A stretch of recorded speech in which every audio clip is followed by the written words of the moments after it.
This book is called A Camping Spree with Mr. MaGee. It's by Chris Van Dusen. Guess what? This is one of my favorite books ever.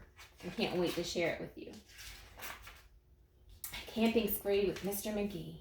Early one morning at 7:03, Mr. MaGee and his little dog Dee packed up the camper and hitched up the load, hopped in the Rambler, and then hit the road.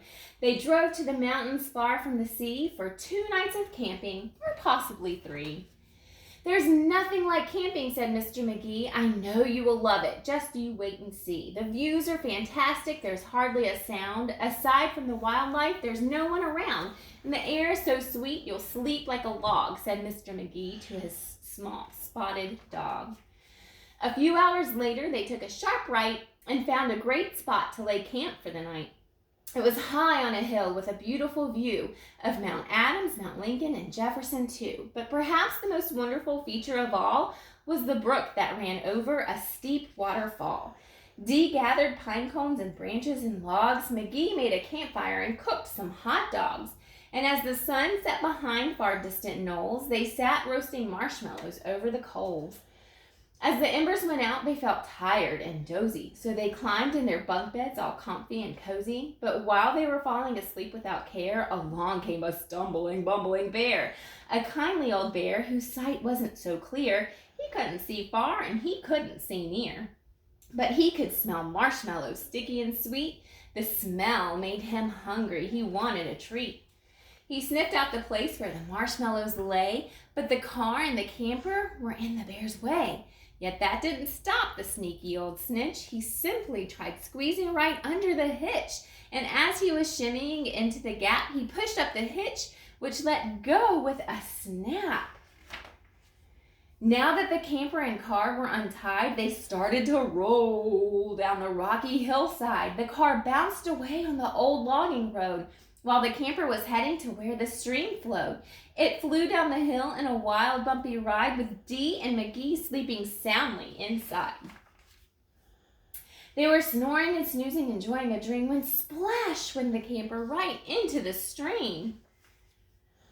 The splash shook the camper. They bumped out of bed. "Now what in the world was that?" MaGee said. And when he looked out and saw where they were, his hair stood on end, and so did Dee's fur. They were caught in the rapids, but that wasn't all.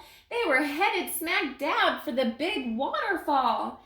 Dee and MaGee both started to quiver as faster and faster they headed downriver. But just when they thought they'd fall over the edge, their camper got stuck on a rock at the ledge.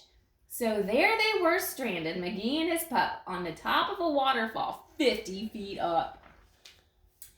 Meanwhile, that nearsighted bear from before was searching for one little marshmallow more, when lo and behold, as if out of a dream, he spied something sweet floating over the stream. But what the bear thought was a marshmallow treat was really the hitch and not something to eat.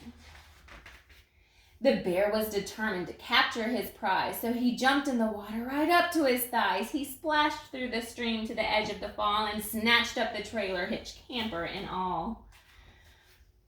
Dee felt a tug. MaGee heard a knock as the bear pulled the camper right off of the rock. He dragged them both all the way back to the bank when he realized the hitch was not sweet, but quite rank. He spit out the hitch and left in dismay, while MaGee and Dee's camper again rolled away.